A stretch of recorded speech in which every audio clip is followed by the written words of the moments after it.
Interesante recordar, digo, pues muchas veces hablamos del tema mapuche, de la crisis mapuche, que se trata de una organización, como vos decías, secesionista, que no cree en el gobierno federal de la Argentina. ¿Conocés más para contarle a la gente que por ahí no está avisada qué es RAM, qué es Jonesguala? Mirá, yo creo que es un movimiento mucho más genuino en Chile que en la Argentina. Y en la Argentina, por supuesto, generalizar tiene esas actitudes. Y uno no está diciendo que no pueda haber alguna población genuinamente descendiente.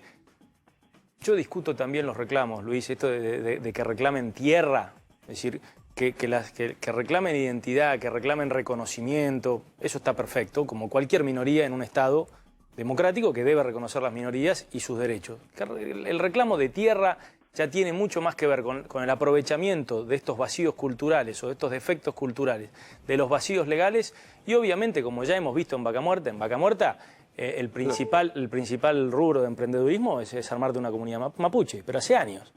Es decir, y efectivamente tiene mucho más que ver con un negocio inmobiliario o con un negocio económico de aprovechando las normativas, reclamar territorios, inventando cementerios para después cobrar una indemnización o lo que fuere, que con reclamos genuinos. Entonces, yo podría venir acá a hablar políticamente correcto, bueno, pero no es la realidad, no es lo que estamos viendo.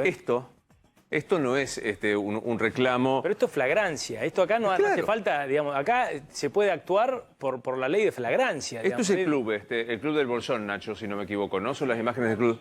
El club andino. En donde que de paso desaparecieron laburos que habían hecho muchísimo. Digo, esto es un delito, o sea, no es demasiado. Pero es que no merece ninguna reflexión. Acá tendríamos que estar hablando de verdad. Lo único sorprendente de todo esto no es que esto exista. Lo sorprendente es la actitud que está tomando el gobierno. Es una cosa inexplicable. Es realmente una cosa inexplicable. Están tomados por el temor de actuar como deben, pensando que puede haber algún castigo si algo sale mal a 20 días de la elección, o están mirando a una minoría progresista desde la capital federal con una miopía federal absoluta. Sí, no hay otra explicación. Sacale, viste que estoy con la batalla cultural, sacale progresista, pues esto no es progresismo. O sea, es el falso progresismo. Claro, bueno, pero esa batalla cultural se perdió hace mucho tiempo en la Argentina. El falso progresismo a veces es ponerse del lado de la garantía de los delincuentes. Y eso es una batalla cultural perdida, no es una doctrina jurídica. No, claro, estoy de acuerdo. Ahora digo, vos dabas dos opciones. O le tienen miedo, yo creo que hay un montón de miedo, a los piqueteros, a los mapuches, cualquier cosa que te haga un ruido ante las elecciones, o es falso progresismo. ¿Qué te parece que les funciona? Y seguramente es una mezcla de ambas cosas, dependerá a quién le preguntes. Pero de vuelta, no deja de ser llamativo porque, digo, vamos hasta el fondo político. Esto es un gobierno que se está jugando su legitimidad federal, es decir, ni más ni menos que, por ejemplo, en el Senado de la Nación, en donde está Alberto Beretilnec, ex gobernador de Río Negro, conocedor de este problema y aliado político de la gobernadora Carreras. Es decir, hasta desde ese lugar no entiendo, porque no se escuchan a ellos mismos. Es decir, no es que acá pueda haber una especulación política de un gobierno de otro signo. Este es un problema que les está explotando en una provincia vecina a la casa de los Kirchner, y además, bueno, casi vecina, sí, y además gobernada por un aliado del gobierno. Entonces, no hay ninguna explicación, insisto, con este nivel de flagrancia, sabiendo que son 600 personas de dudosa procedencia y con certeza respecto de sus ambiciones económicas. Es decir, es un negocio esto. No quiere decir que, de vuelta, no quiere decir que no puedan existir reclamos, pero cuando vos ves que la voracidad es... te queman la bandera, pero te piden el plan. Te niegan el himno, pero te piden la atención sanitaria. Claro. Es raro negar al Estado. Y al mismo tiempo reclaman tierras que, por supuesto, siempre tiene o riqueza acuífera, porque pasa un río, o presunta riqueza mineral. Un histórico, No, ese es el pretexto. Lo que en realidad tienen son riqueza, digamos, es riqueza de valor inmobiliario, turístico o de recursos minerales. No te piden una parcela en la llanura del desierto de Chubut, Eso, ahí no llegaron. No. Entonces, ahora, el presidente hoy firma esta carta que es impactante, porque yo digo, no solo actúan, sino que lo deja por escrito, lo cual demuestra que hubo alguien que reflexionó. Yo me asumo que no la escribió Alberto esa carta, pero que su secretario legal y técnico o alguien vino y le dijo esto. Yo sostengo que hay un extravío de parte. Está extraviado, perdió norte. Sin duda. ¿Qué percepción tenés?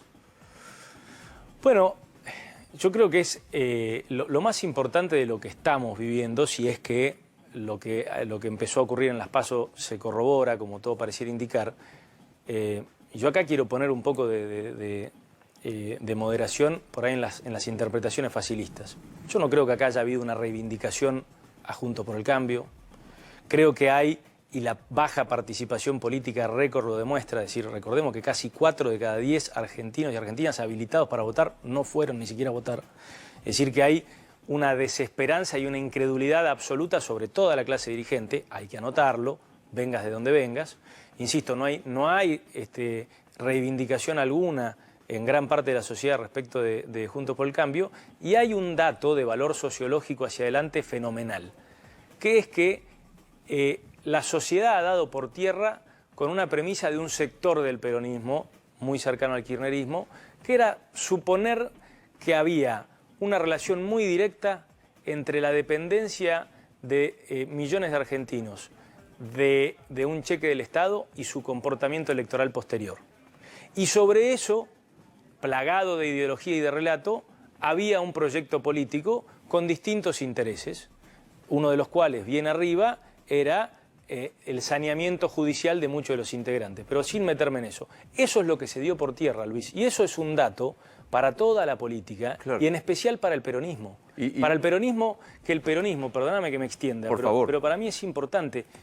El peronismo, porque digamos, esto no es gorilismo, yo no tengo, es decir, el peronismo históricamente nació como un movimiento proproductivo, capitalista, un movimiento en defensa de los trabajadores formales tomados por el sector privado en un momento en donde el sector público pesaba 3 veces menos que ahora, en donde era la Argentina industrial la que nacía y la que se potenciaba. Y lo que aconteció en las muchas últimas décadas fue un pasaje del peronismo que tuvo varios vaivenes, que terminó en los últimos 20 años dramáticamente hacia la centroizquierda o hacia la izquierda económica a la cual lo llevó el kirchnerismo, con un gran estatismo en la participación del Estado, en la planificación y en la intervención del Estado normativa y económicamente en la actividad privada, y donde no es menor que nosotros hayamos visto un debilitamiento de los gremios en general, que son los representantes de la economía formal, y aliado histórico del peronismo proproductivo, y un crecimiento sorprendente de los movimientos sociales, que son, si se quiere, las formas neosindicales de la economía informal, de la destrucción productiva, de la cual fue partícipe el kirchnerismo, que sustituyó la alianza de los gremios con el peronismo por la de los movimientos sociales con el kirchnerismo. Enclavado en eso estamos nosotros, y lo que acá está pasando es, señores, se acabó. No alcanza con la contención, necesitamos desarrollo. Entonces, ¿la discusión política está terminada? No, señor. La discusión política tiene que ser en torno al camino, pero ahora no lo que está discutiendo la sociedad es el rumbo. No hay rumbo, que fue tu pregunta. No hay rumbo económico. Abro ahora la mesa, no, pero dijiste algo que es interesante. No es un aplauso a Juntos por el Cambio, que hoy representa mayoritariamente sería la oposición, un error por la duda. Sería un error tomarlo así. Digo, no es hay que tomarlo con mucha humildad. Santilli es Churchill ahora, o Mario Eugenia, que fuera, ¿no? No se trata de eso. No, tampoco hay que hacer un autoescarmiento, digamos. Pero hay que entender lo que la sociedad está intentando pronunciar. Y hay que tomarlo con muchísima humildad, recogiendo las enseñanzas que nosotros en carne propia experimentamos, y entendiendo que acá no hay medios países, ni el medio país de hace unos años, ni el medio país que nos pintaba este gobierno.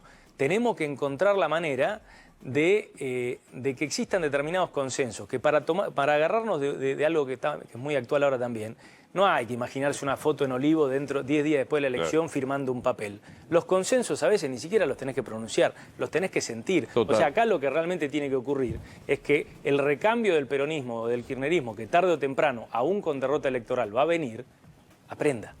Sí, Nacho. Sí, Nicolás, te quería consultar por la reacción que tuvo Fernando Iglesias a una frase que dejó en este programa Facundo Manes respecto a la no presentación de Mauricio Macri ante la justicia. Habló Facundo Manes de ejemplaridad republicana, dando a entender que su intención, en el caso que fuera citado en la justicia, siempre es presentarse, más allá de no estar inmiscuido en la causa.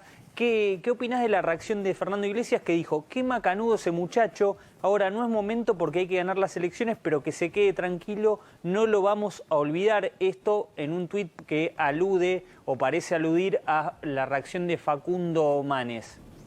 Déjame que me concentre en lo importante que es la primera pregunta. Respecto a la reacción, no tengo opinión ni me parece relevante.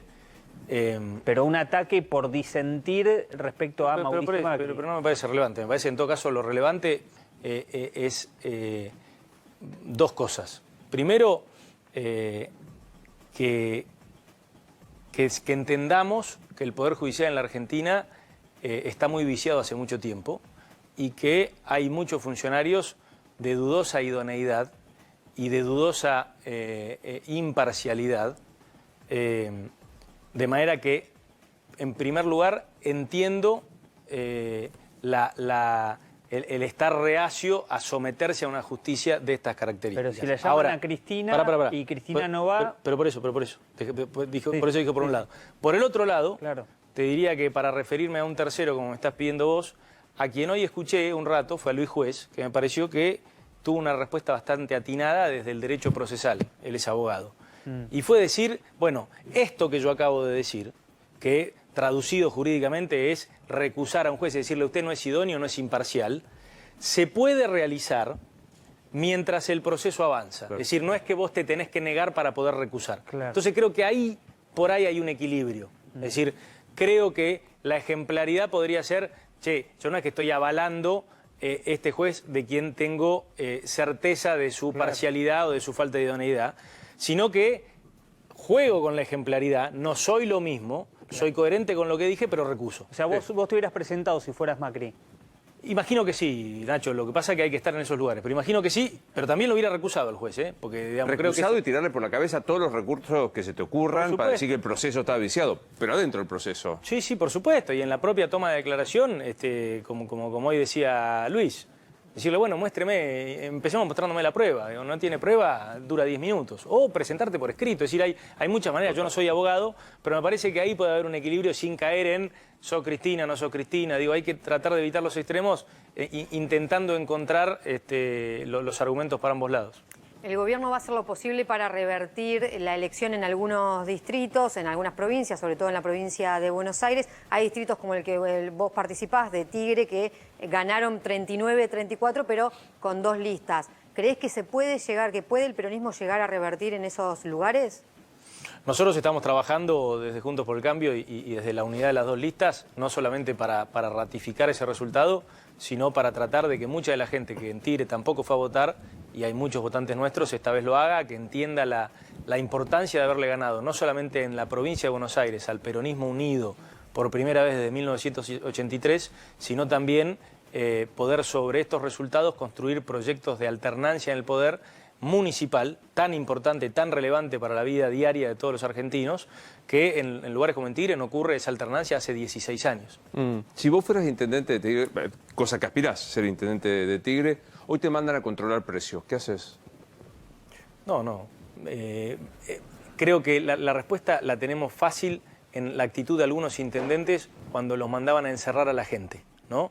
Estaban los olfas, los obedientes, que se pusieron del lado del gobernante, y hubo otros, menciono el que más conozco por cercanía geográfica y como Gustavo Pose, que sin hacer alarde, sin andar exponiéndolo, tuvo una actitud muy práctica de ponerse del lado de los comerciantes, del lado de la gente, sin ser menos responsable sanitariamente, y creo que acá es lo mismo. O sea, el control de la inflación, mucho más que el control de las habilitaciones comerciales, no es de jurisdicción municipal. Sí, claro. Es decir, yo le diría, como si fuera intendente de Tigre, le diría al ministro de Economía y al presidente del Banco Central, hagan su trabajo. No nos pidan a nosotros que hagamos payasadas. Sí, total. Sí, Martín. Nicolás, te quiero llevar a la causa de Macri por espionaje, pero desde otro lado. El expresidente está acusado del presunto espionaje, de haber ordenado el espionaje a los familiares de víctimas del ARA San Juan. Pero el macrismo tiene otras causas también por presunto espionaje, en donde están procesados, de hecho, los ex jefes de la AFI, Silvia Magdaleni y Gustavo Rivas. En una de esas causas vos sos víctima. Hubo una causa donde se determinó que a vos te sacaban fotos saliendo de tu casa, entrando a la Cámara de Diputados, todo durante el gobierno del que vos formabas parte, no fuiste el único, María Eugenia Vidal, Horacio Rodríguez Larreta, Emilio Monzó también fueron, no, Rodríguez Larreta no, perdón, me equivoco, Diego Santilli. Pero hubo varios dirigentes de tu espacio. Te quería preguntar si esto alguna vez vos lo hablaste con Macri, si le preguntaste él como cabeza del gobierno, y si crees en la teoría de él de que estos espías eran cuentapropistas, que no formaban parte de una orden que venía desde la AFI, o si, por el contrario, crees que esto realmente era una política que venía desde la cabeza de la AFI. No, con él no lo hablé nunca y no sé si eran cuentapropistas o no. Sí, en su momento lo dije y de vuelta, no lo hablé con él y no hablo con él desde hace varios años, desde salido del gobierno. Sin embargo, lo dije ni bien comenzó la causa, yo elijo creer, no tengo elementos. En aquel entonces yo era más prudente porque quería dejar que la justicia avanzara, me parecía poco oportuno en el medio del comienzo del proceso emitir opiniones, ahora que ya nos dimos cuenta que es otra de las causas que en la Argentina se le sube y se le baja el volumen en función del momento político, es decir, que para mí carece de toda seriedad desde el proceso judicial. Sí, el espionaje está igual, ¿no? O sea, hay por fotos, eso, hay, o sea, por eso, pero yo elijo ahora... partido, igualmente... Sí, eran Rambito y Rambón, ¿no? Yo te digo, vi lo que... Sí, no importa. No importa, pero digo, eso abona la teoría de un cuentapropismo improvisado. O tal vez quiere decir que como en general en el Estado argentino, que después de décadas de decadencia, ni siquiera tenemos un servicio de inteligencia hecho y derecho. Pero digo, yo por lo que vi en el juzgado y por la información a la que pude acceder, no creo en lo más mínimo que esto haya sido orquestado desde nuestro gobierno. Sí creo que la Agencia Federal de Inteligencia es un organismo demasiado viciado. Siempre estuve a favor de las iniciativas parlamentarias, no solamente para reformarlo, sino prácticamente para desmantelarlo. Pero eso es una opinión personal, y que vuelva a la órbita exclusivamente hablando de crimen organizado, bien tipificado, a alguna de las fuerzas de seguridad que no sea civil, es mi opinión. Así que yo no creo que esto haya sido orquestado desde nuestro gobierno.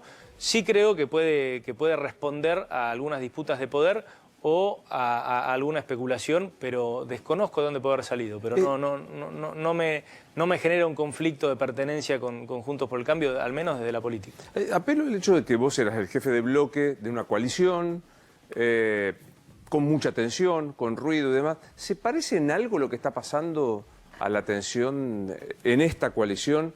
Digo, con Massa intentando desmarcarse, llamando el consenso, Cristina dando duro, la cámpora fogoneando en contra del... ¿Se parece en algo lo que está pasando? Yo diría que... Hasta el reloj se puso. No entiende. No entiende ni el reloj. El reloj no entiende. Hay tantas cosas que no entendería. Te mirá Siri cómo está. Yo creo que hay un componente en común entre estos 2 años que aún le restan al gobierno con tal vez el último año y medio de nuestro gobierno, que es por una razón distinta, porque nosotros ganamos la elección intermedia y por buen margen, y después, producto de determinados errores, de falta de oportunismo a la hora de aprovechar ese triunfo para ampliar y constituir un consenso mucho mayor al de Cambiemos, pero no me quiero meter en ese tema, por distintos motivos, nosotros después sufrimos una pérdida de legitimidad y de capital político que también nos hizo entrar en un último año y medio de gobierno sin iniciativa política. Es decir, no hay nada peor para un gobierno que cuando perdés el control de la agenda. Eso es lo que le está pasando a este gobierno y lo que probablemente le va a pasar si en noviembre, en 3 semanas, se ratifican los resultados de las elecciones primarias. Con una situación socioeconómica y política en general muchísimo más frágil que la del 2017 y 2018, por supuesto con una pandemia en el medio, no hay que olvidarse de eso, pero también con un arrastre de errores no forzados dramático. Entonces, lo más difícil de un gobierno que se queda sin iniciativa es que cualquier medida que vos tomes, aún aquellas en el sentido correcto, que no son las que están abundando, pero aún que el sentido fuera correcto, son como pólvora mojada. Porque el subyacente, que es la legitimidad política, el subyacente de cualquier medida para que sea exitosa, está faltando. Entonces, lo más difícil de lo que empieza a transitar este gobierno es lo que más nos costó a nosotros y que de hecho en gran medida no fuimos capaces de hacer, que es en contextos de crisis reconstruir la legitimidad política. Gracias por venir, Nicolás. Un siempre placer, placer. como siempre. Nacho, se lanza como una suerte de rosario de apoyo